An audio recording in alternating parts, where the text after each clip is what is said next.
우리에게 주실 말씀은 사도행전 13장 13절부터 31절까지의 말씀입니다. 사도행전 13장 13절부터 31절까지 신약성경 209쪽에 있습니다.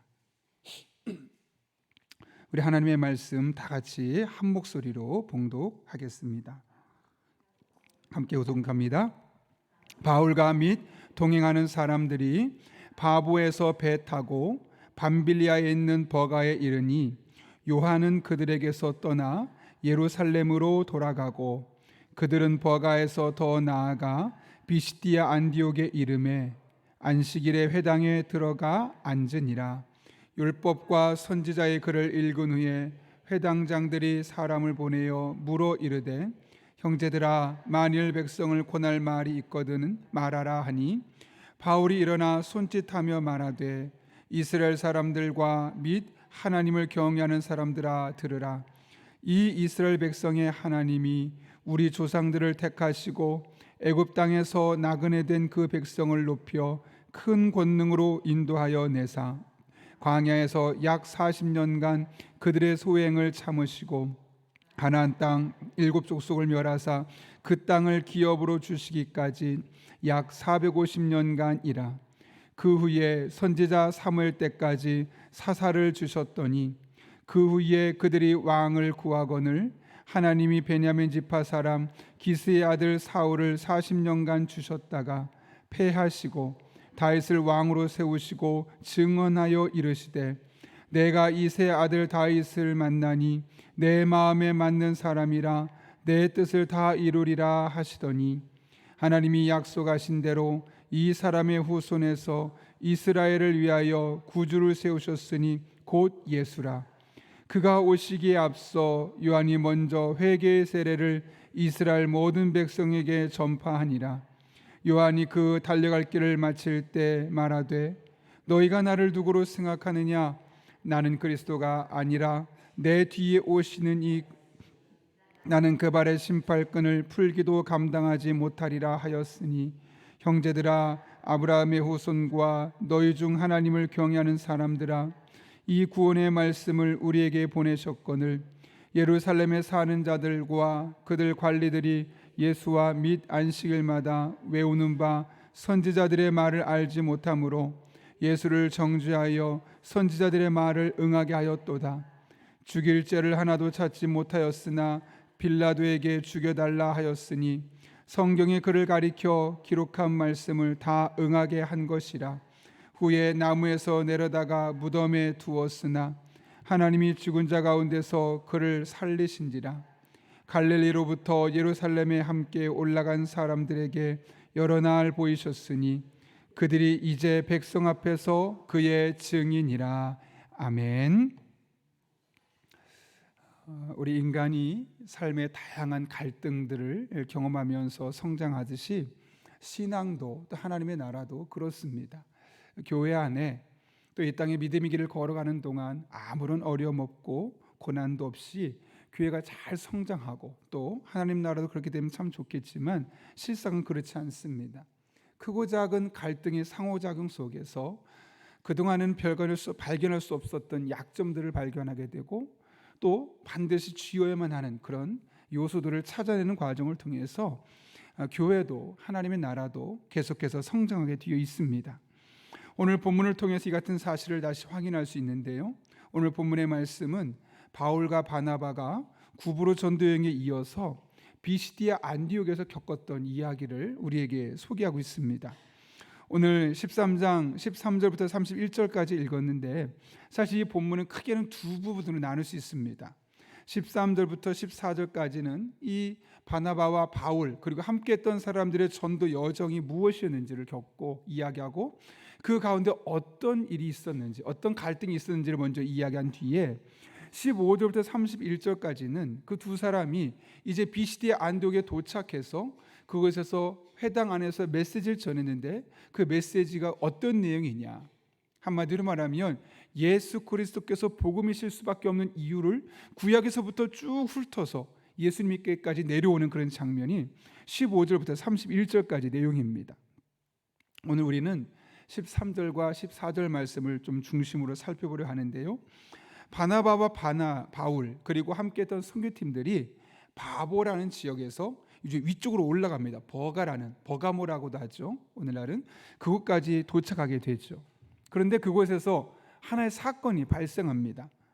어떤 사건이냐면 요한이 자신이 그동안 선교했었는데 돌아가겠다고 한 겁니다. 오늘 본문은 아주 심플하게 단순하게 기록되어 있어서 아무 사건이 없고 그냥 가볍게 지나갈 수는 보이지만 사실 실상은 그렇지 않았습니다. 오늘 본문 13절의 말씀 한번 읽어볼까요?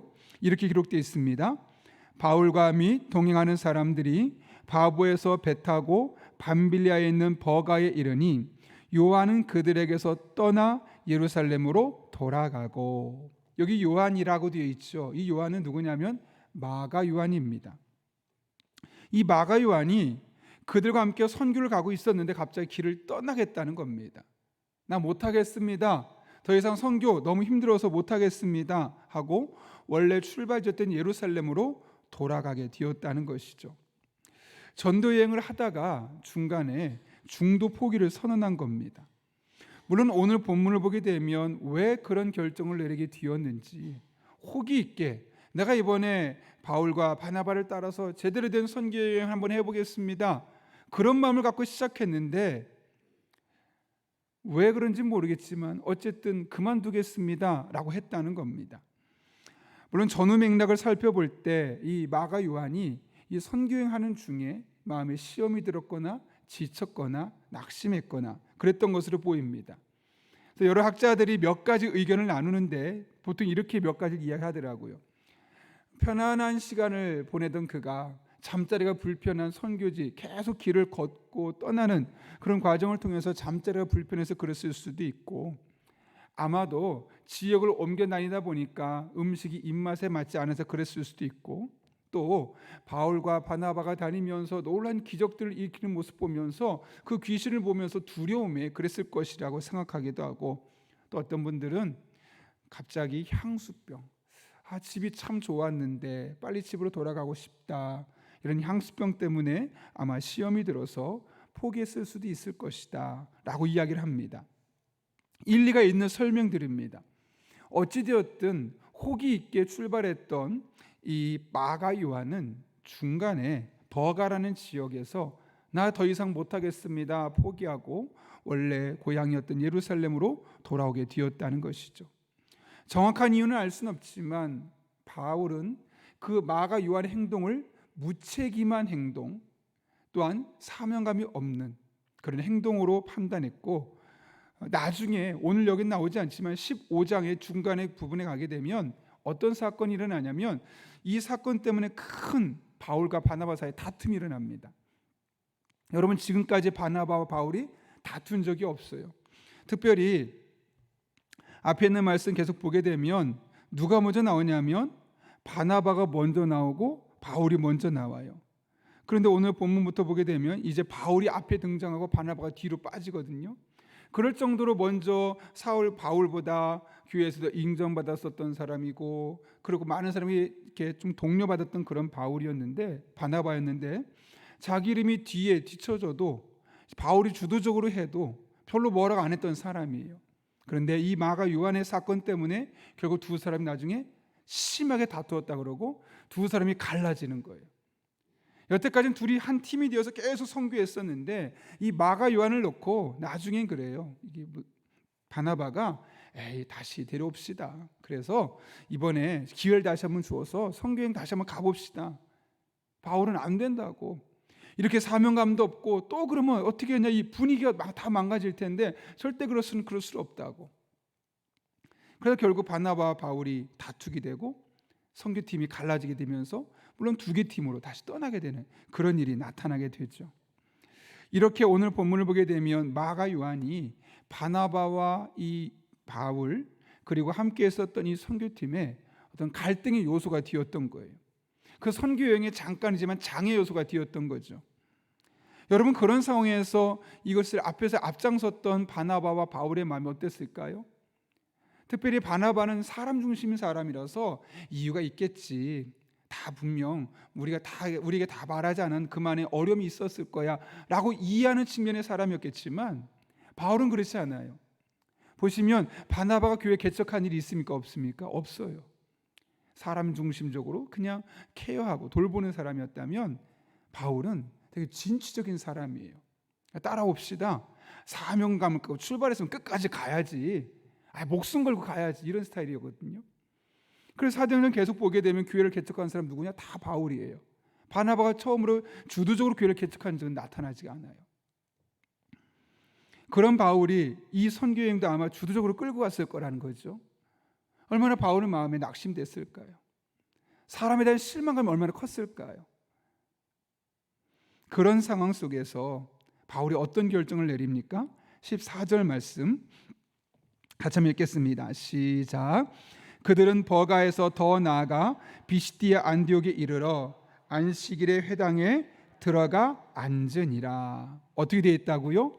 버가에서 마가 요한 때문에 갈등이 있었는데 더 나아가서 비시디아 안디옥에 이르러서 회당에 들어갔다라고 말해요. 오늘 본문 보면 버가에서 비시디아 안디옥 갔구나. 너무 간단하죠. 짧은 표현이죠. 그런데 그 거리가 몇 킬로냐면 무려 160km예요.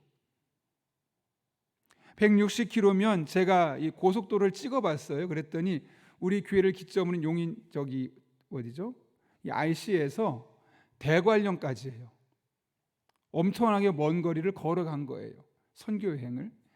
낙심이 되고 좌절하고 사람에 대한 실망감이 있었으니 이번 그냥 다 포기하자, 돌아가자.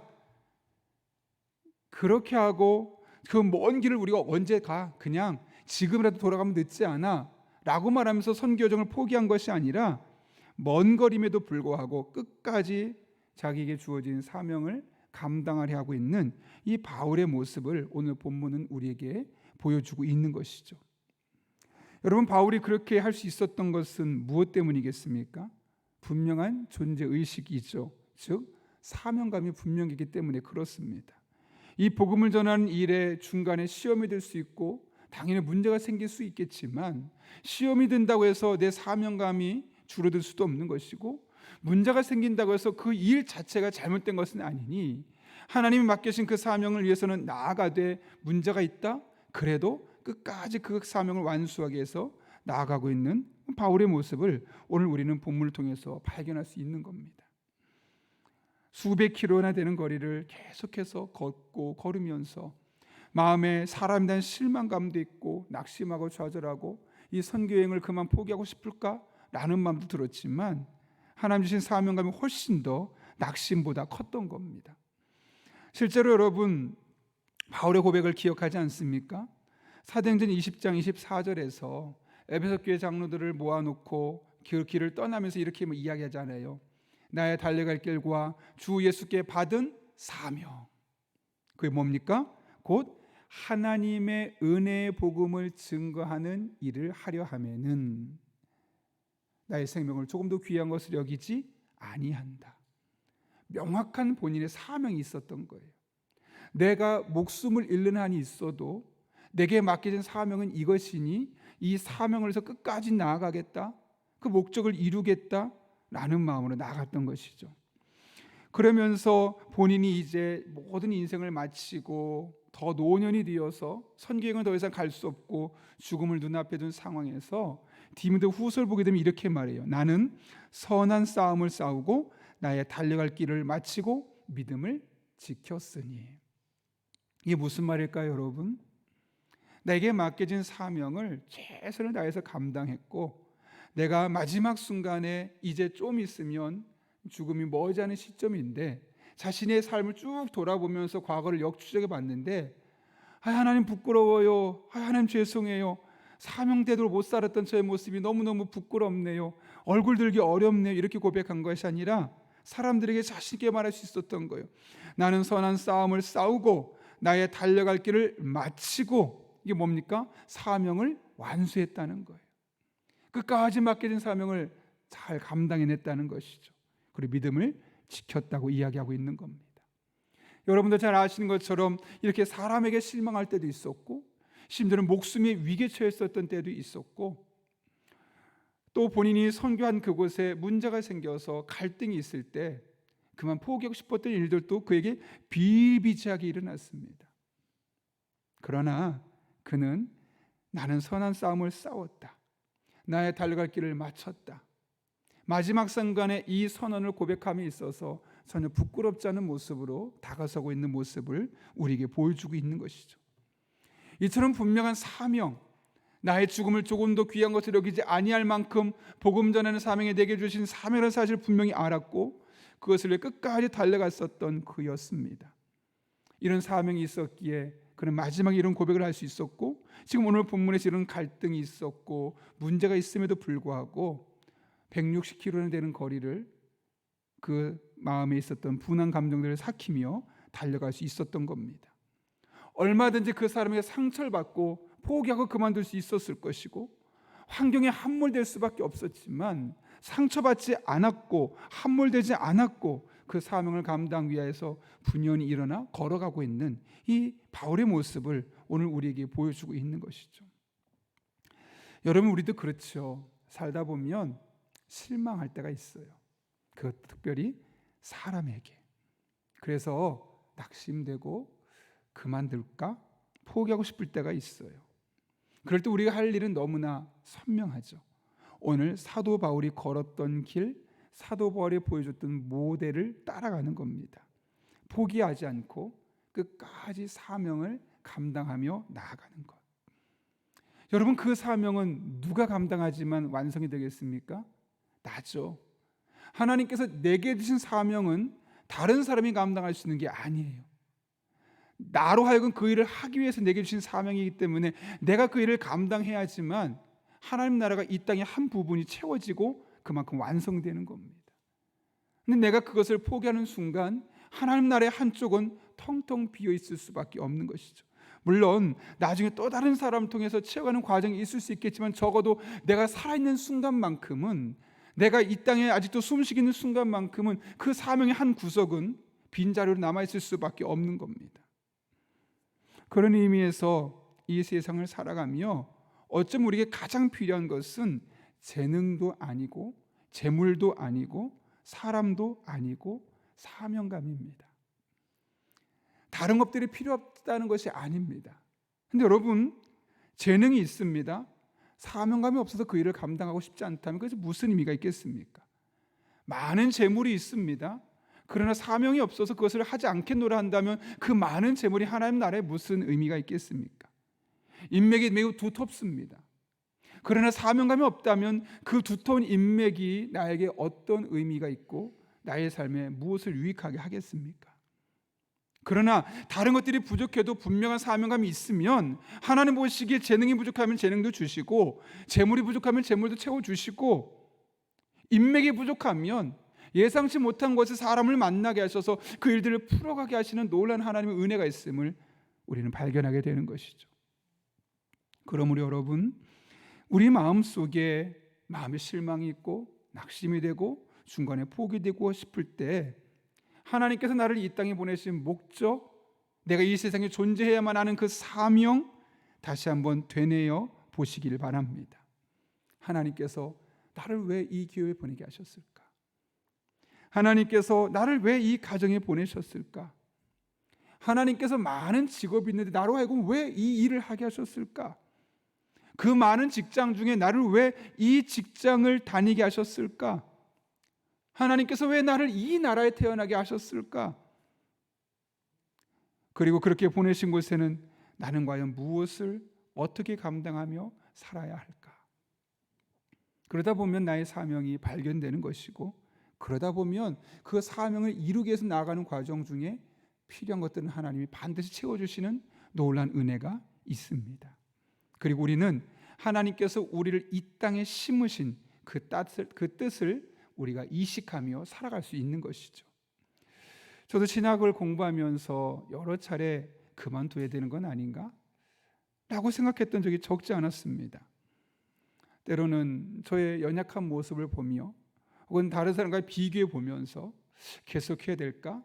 다른 사람 하면 더 잘할 수 있을 것 같은데 혹시 나의 길은 다른 곳에 있는 것은 아닌가?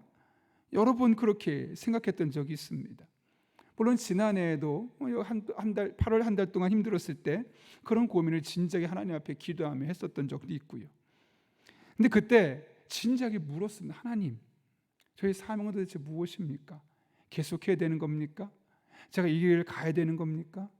저는 제가 너무나 부족해서 제가 이 길을 가지 않는 것이 하나님 나라에 도움될 것처럼 보이는데 저를 여기까지 인도하신 목적이 무엇입니까? 계속 묻는 겁니다. 사명감을 찾는 겁니다. 신기합니다. 하나님이 계속 마음을 감동을 하시고 찾게 하시고, 그리고 신기하게 그렇게 한번 묻고 하나님 앞에 결단하고 나면 마치 처음 사명을 받은 것처럼 막 가슴 뛰는 그런 마음으로 시작하는 것을 보게 됩니다. 여러분, 어쩌면 우리들의 마음의 신앙생활에 너무 식어졌다, 신앙생활에 생기도 없고 어쩔 수 없이 하는 것처럼 보이고, 교회 안 다닐 수 없으니까, 기도 안 할 수 없으니까, 봉사 안 할 수 없으니까, 나도 모르게 그렇게 평이한 감정으로 내게 주어진 일들을 감당하고 있다면 다시 한번 하나님께 진작에 물어보십시오. 하나님, 제가 이 세상에 존재하는 이유가 무엇입니까? 이 가정에서, 이 직장에서 제가 이 일을 왜 해야 하고, 제가 왜 이 직장을 다녀야 되고, 왜 이 교회를 다녀야 되고, 과연 그 순간순간 삶의 자리마다 제가 마땅히 해야 될 일은 무엇입니까? 그러면 하나님 다시 한번 사명을 재확인시켜 주실 것입니다.